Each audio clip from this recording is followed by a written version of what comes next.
So everybody take a deep breath in and breathe in all that's good and breathe out. Release anything that's not supposed to be in your body and your mind and your spirit. Heavenly Father, creator of the heavens and earth, we come to you thanking you for this moment. Thank you for the hands that we're holding in this circle and everybody that we reflect in this circle. We thank you for the opportunity and blessing to come here and be able to talk your talk, God, and just be conduits for what you want us to say. We love you and praise you in the blessed name of Jesus. Thank you, Jehovah God. Amen. Amen. Amen. It is with my pleasure and my honor to introduce you to Com&well.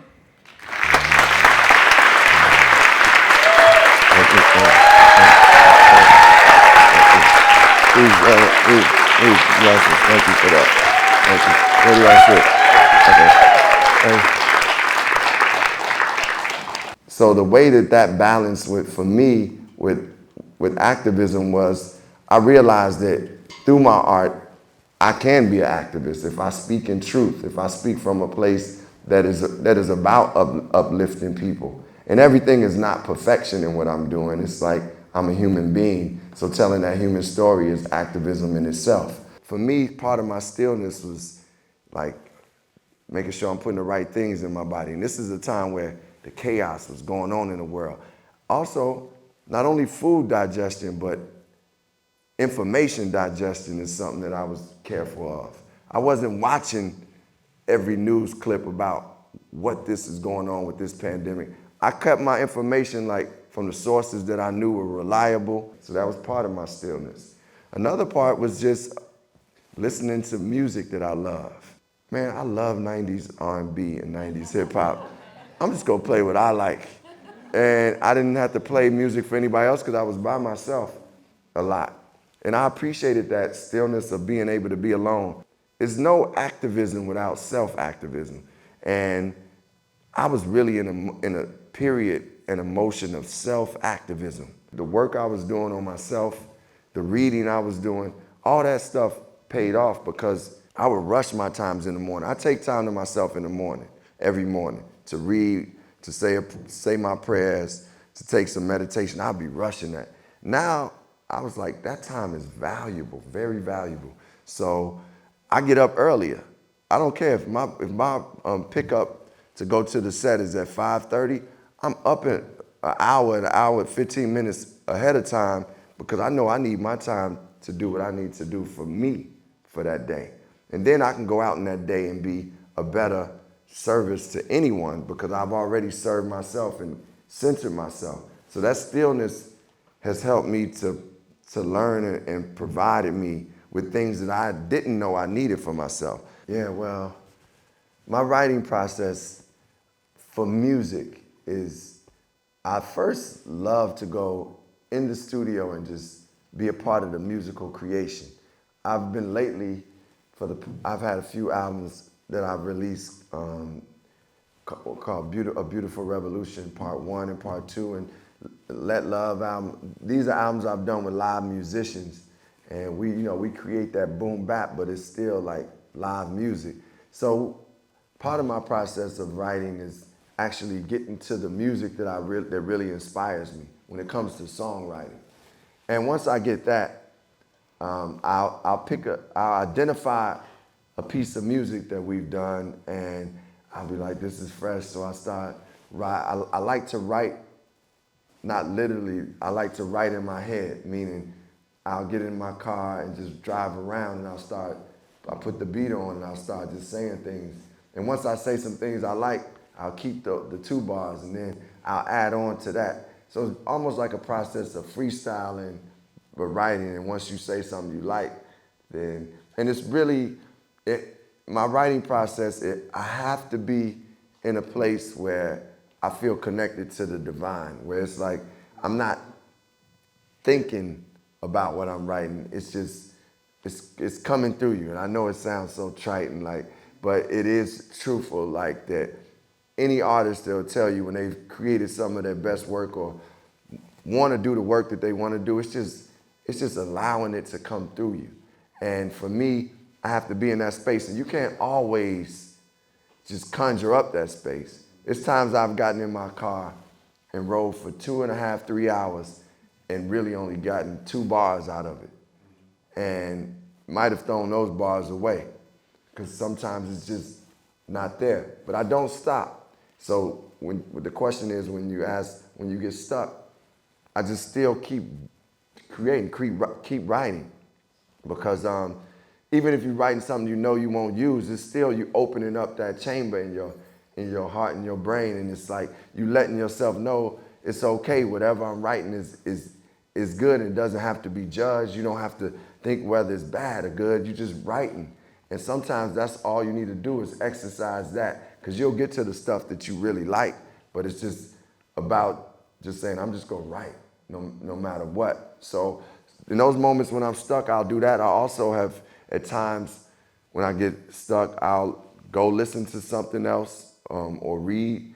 Like for me, reading great writing always opens me up. Like I can go, back in the mid 90s, late 90s, when I would get stuck, I would go to this book. It was called Black Poets, and it had poetry from Nikki Giovanni and James Baldwin and Richard Wright and Dr. Maya Angelou and Langston Hughes and Amiri Baraka, all these great poets tutors, some of them that I was just discovering.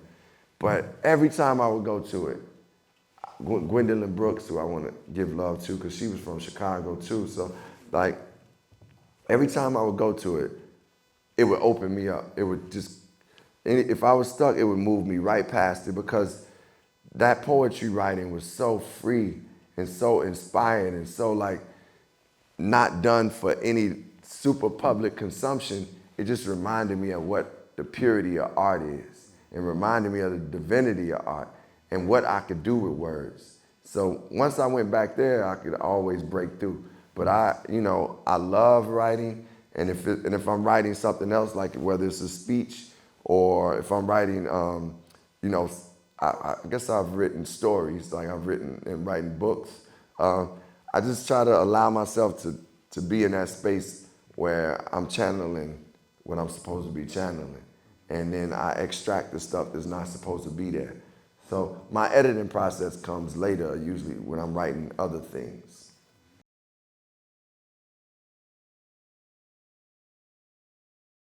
I think, when you're writing music and I'm writing rhymes, it's like this little dance. And if you're dancing free, you're not even thinking at all, right?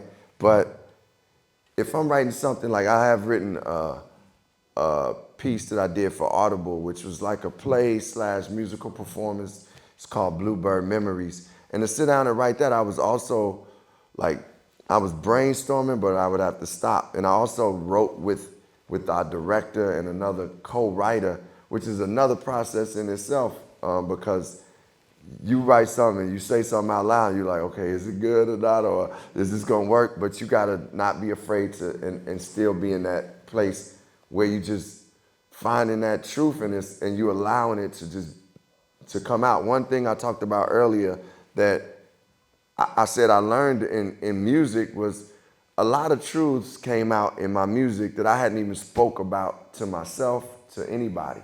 But when I write music, it was like I would say what was in my subconscious, what was deep in my soul. And when I get to writing things that are more analytical, I strive to get to that place, but just it's different steps. And, I do dig writing with other people sometimes, like even songwriting, not my verses, because I'm an MC, so I'm gonna write my verses, but when it's a good songwriter that can write great hooks, I like the combination of that. Like that was something I got from the artist that I recently worked with named PJ. She's one of the most talented songwriters I've worked with.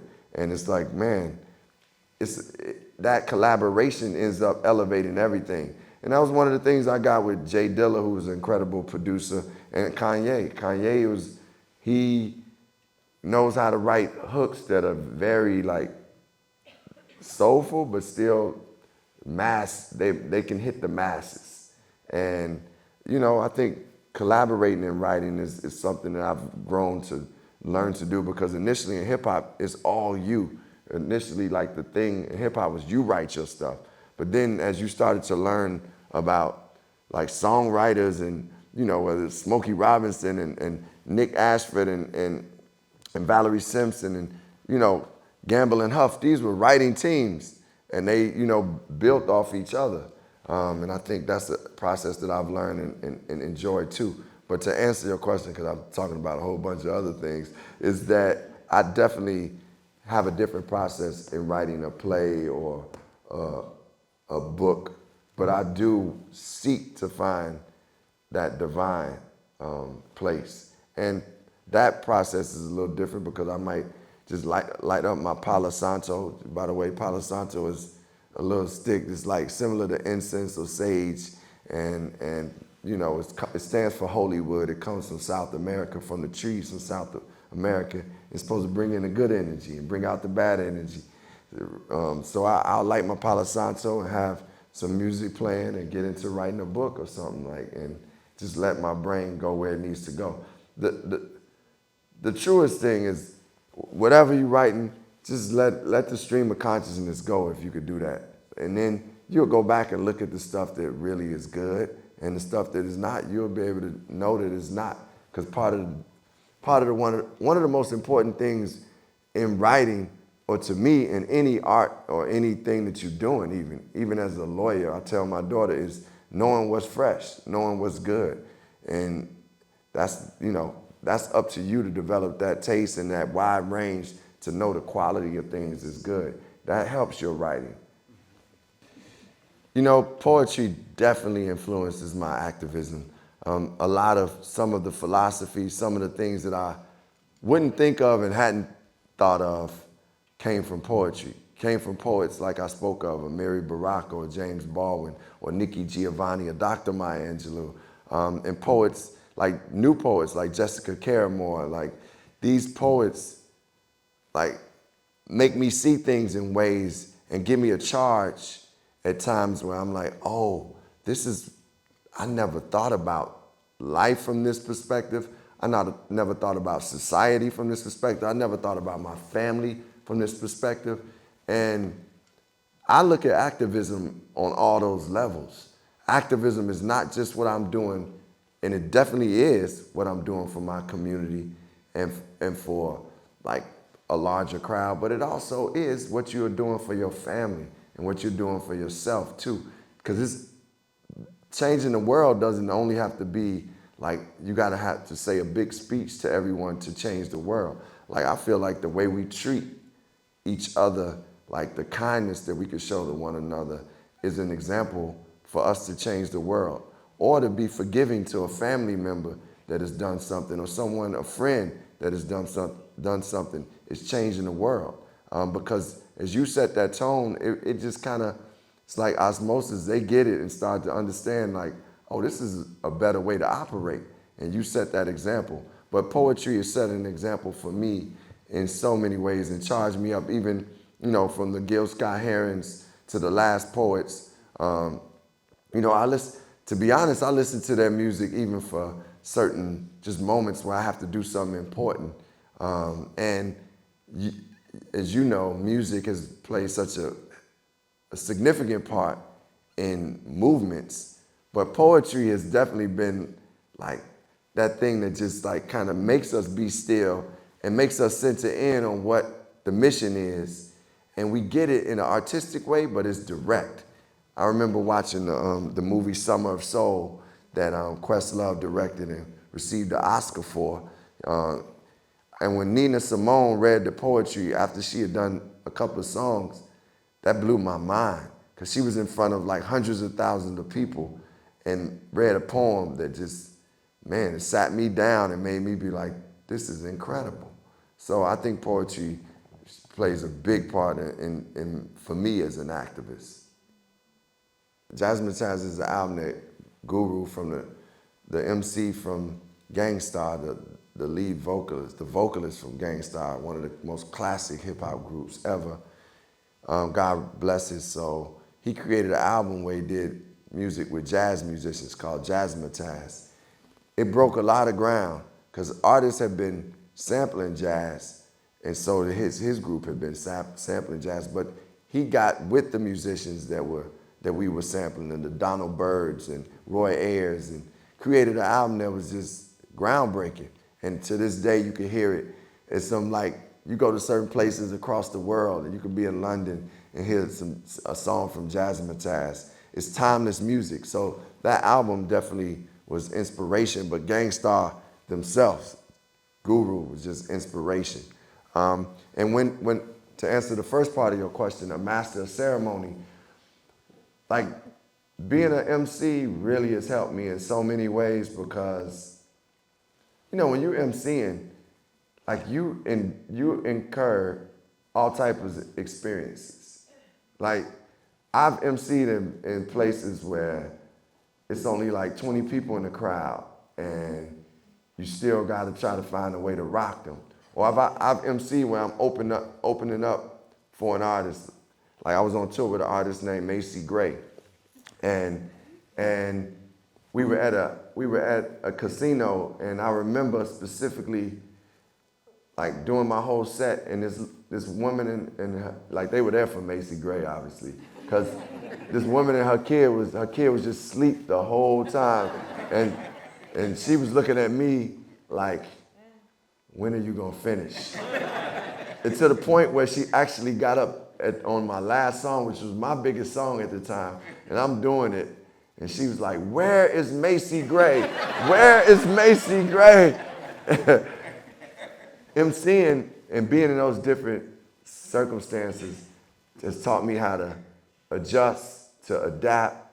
I've had to MC a church because the church that I attended in Chicago, the pastor said, "Common, come on up, Common in the house." So at that point, I got a rhyme, and he wanted me to freestyle. So I got to freestyle, but make sure, of course, that I'm not cursing.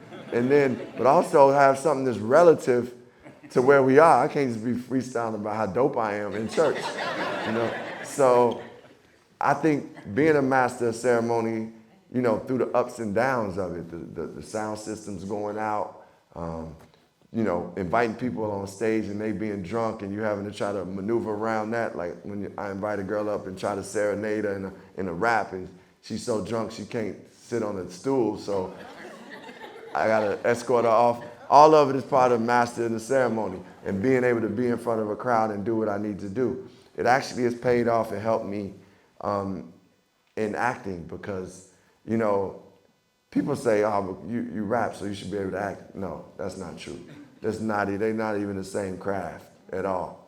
But one thing I will say that MCing has helped me do as far as acting is to be able to be in front of crowds and know that I might fall sometimes, but that's okay. You know, you're gonna get back up, or, you know, the sound system might go out, or that's okay. So that means in a film, yeah, this take might happen. You're supposed to, like, pick up this podium and it doesn't, you know, you don't get it that time. It's okay, you know. So I think being a master of ceremony has helped me get out of some of the things that I think need to be perfect, and just allowing it to be in the moment and be present. Yeah. It's a difficult thing to do at times, especially when you're being, like, challenged and sometimes, like, demeaned or talked down to.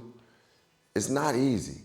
And as much as I practice and work on being, like, my higher self and doing what Michelle Obama say, when they go low, we go high. I work on it. It's times I still fall and still I'm subject to just my own anger and emotion coming out because I or somebody around me is being disrespected, or space is being invaded in a way that I don't like. But to answer your question on the way to achieve it, I think it's gotta be a practice, and you gotta have things that you can do to center yourself.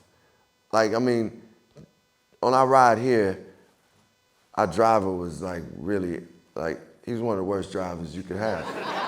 In fact, Joseph said, "How was your ride here?"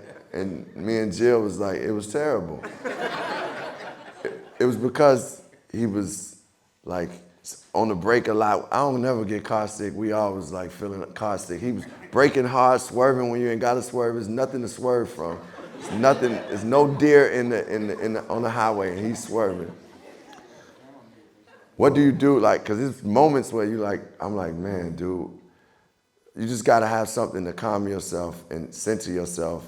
And I think, I personally, and you have to, with your own relationship with the creator or with what you believe, like sometimes I have to be reminded to operate in God's love. And God's love is not gonna like spew out some type of like just negative and just go snap and be quick to anger. So I have to remind myself and do that. Sometimes it's just breathing, just a few breaths just to take in, like sometimes just a few breaths will make you appreciate life, and you kind of remove all these things that's going on outside of you, and it makes you go within. And you can actually be in a place of gratitude when you take that breath, because breath in itself is a gift, So I think finding those methods, and then also just knowing, man, in all truth, operating in that love, sometimes it's not always just like, oh, I love it. Okay, you smack me and I'm just gonna be, oh, I love you, and just be like, it's cool. But it's setting boundaries. Love is boundaries too. And love also is defending oneself is love for self too. And if I got love for my family, you don't think I'm gonna defend them if somebody's attacking them?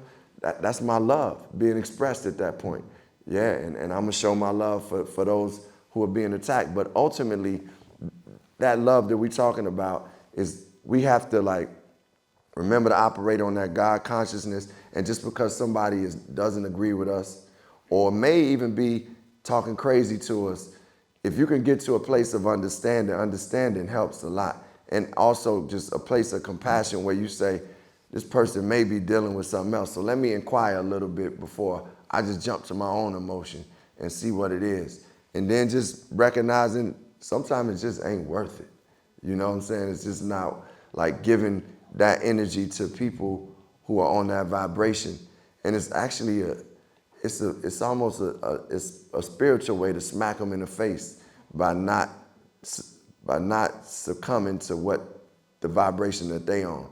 And being on the love vibration, boy, people will get pissed when you start operating on that and they really trying to get you down.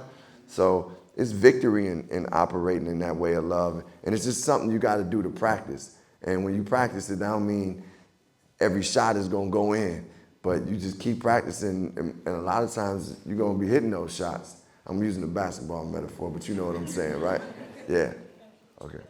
Thank you for that. So my love starts with God is love. And the more and more I continue to build and understand like who God is and the God in me and the God in you, it allows me to love a lot easier and love in ways that I never knew I could love, because it's like I'm reaching higher levels in my divinity, which we all have on this planet.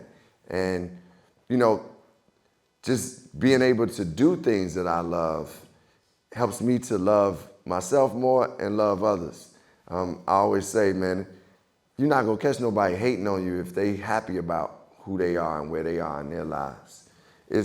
Nobody who is like jealous or having a moment of jealousy or hating on somebody or trying to speak negative about somebody is in a happy place at that point. They are not in a happy space or a space of gratitude or a place of love, So if I get to those places of love within myself, then I'm able to also practice it with others. And some of that just means knowing the things that make me happy and knowing the things that I do love and making sure I practice that every day and when I'm able to. And also just knowing that like growth is for me part of the purpose and what I want to achieve in life. So like I'm able to be able to love in a way because I'm able to know that I am growing and I am getting better, and acknowledging that to me is a way of saying, hey y'all, I'm just work in progress, but I still am able to love myself for where I am. And those are ways that I practice and just Also appreciating the things that I see in life. Like I said, it's times where I just step outside and I see the sun and I'm like, man, I'm grateful. Like the sun is beautiful right now, and I take a moment to appreciate that. And it's love in that. And I'm receiving the love that God created with the sun for us. So that it helps me to keep building in my practice of love, or just being able to be here, or going to do films that I really care about, or TV series that I really care about, or spending time with my daughter, or my team that I love to be around, and just having dinner, drinking some wine. I love doing that. Doing things you love is important to practice love. And also, one of the other keys and I'll shut up after this, is like listening. Listening is an act of love. It's like, that's one of the things I really gained from just being a father. It was like, okay, I don't have all the information and everything my daughter sometimes says that I may not agree with. It's still important that I hear her and I listen to her. And for me, that became a way of like loving in a greater way, instead of trying to defend myself or be like I'm right. And I started to apply that in other areas of my life. And let me rhyme real quick, because I just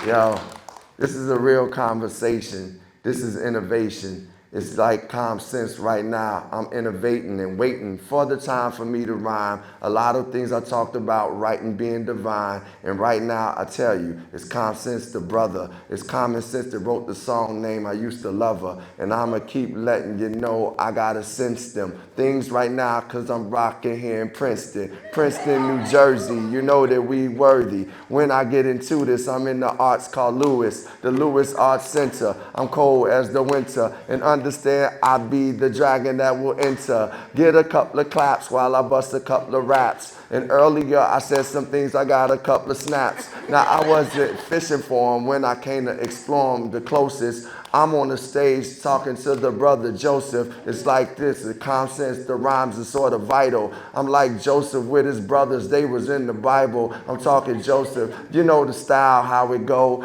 The brother calm sense, yo, I'm from Chicago. You can follow these things, yo, I got dreams, yo, I got wings, so I had to fly. It's brother calm sense, yo, I'm coming from the shy. I'm telling you now, Joseph, yo, he is my guy. Plus it's like this, check it out, the way I speak freely. I'ma be a dean just like the Dean Priestley, and let you know when it comes to this, I can rock the consensus. You know I gotta rock the hip hop non-stop. I get into it, yo, I love the music, this is fluid, yo, my stuff, yo, it's always been congruent, that means equal with things that, yo, I'm talking people, and when it comes to this, I go on and on, just like a sequel. Dre is recording, I praise the Lord, and what can I do? Common sense rhymes important, these seats are reserved, yo, I guess I deserve to say a couple of things and bust a couple of words or so. I get it down, check it out, yo, you had me. I got the girl, she was from where? Cincinnati. And plus, yo, I got my people, yo, my Aunt Maddie. But now I'm rocking for my people here at BADI. Yeah. I dig it. Oh, I dig it. I don't have to say anything else after that. Work it out. It's working out. Exercise, like exercise.